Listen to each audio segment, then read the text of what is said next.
Hi guys, welcome to my channel.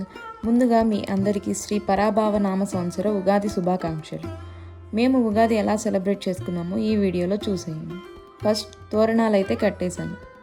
తర్వాత నైవేద్యాలు prepare చేసుకుంటున్నాను. ముందుగా బొబ్బట్ల కోసం పిండి కలిపి నానబెట్టుకుంటున్నాను. బొబ్బట్ల కోసం ఇంకా ఉగాది పచ్చడి కోసం బెల్లాన్ని గ్రేట్ చేసి పెట్టుకుంటున్నాను. ఇలా నాలాగా బెల్లాన్ని ఈజీగా గ్రేట్ చేసుకోవాలంటే గ్రేట్ చేసే ముందు 1 minute ఓవెన్లో ఉంచండి.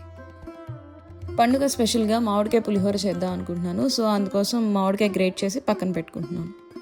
బొబ్బట్లతో పాటు ఇంకో స్వీట్ సేమియా పాయసం కూడా ప్రిపేర్ చేశాను. పాయసంతో పాటు ప్యారల్గా రైస్ కూడా కుక్ చేసుకున్నాను. అది కూల్ అయ్యాక పోపు పెట్టి పులిహోర కలుపుకుంటున్నాను. జనరల్గా అందరూ మామిడికాయ తురుము డైరెక్ట్గా రైస్లో మిక్స్ చేసుకొని పోపు కలుపుకుంటారు. బట్ నాకైతే పోపులో కొంచెం ఫ్రై చేసుకున్నాక కలుపుకోవడం నచ్చుతుంది. మీరు ఒకసారి ట్రై చేసి ఎలా వచ్చిందో కామెంట్ చేయండి. బొబ్బట్ల కోసం పిండి కలుపుకున్నప్పుడే స్టఫ్ కూడా ప్రిపేర్ చేసుకున్నాను. అది కొంచెం కూల్ అయ్యాక బొబ్బట్లు ప్రిపేర్ చేయడం స్టార్ట్ చేశాను. బొబ్బట్లు గోధుమ పిండి మైదా పిండి రెండింటితోనూ చేస్తారు. ఇక్కడ నేను గోధుమ పిండితో చేస్తున్నాను. నేను నైవేద్యాలు ప్రిపేర్ చేసే టైంలో మా వారు గుమ్మానికి తోరణాలు కూడా కట్టారు. ఇంకా పూజ కోసం రెడీ చేస్తున్నారు. పిల్లలు కూడా ఫ్రెష్ అయ్యి రెడీ అవుతున్నారు. ఇలా నైవేద్యాలన్నీ ప్రిపేర్ చేసుకున్న తర్వాత నేను కూడా శారీ డ్రేప్ చేసుకొని పూజ కోసం రెడీ అయ్యాను.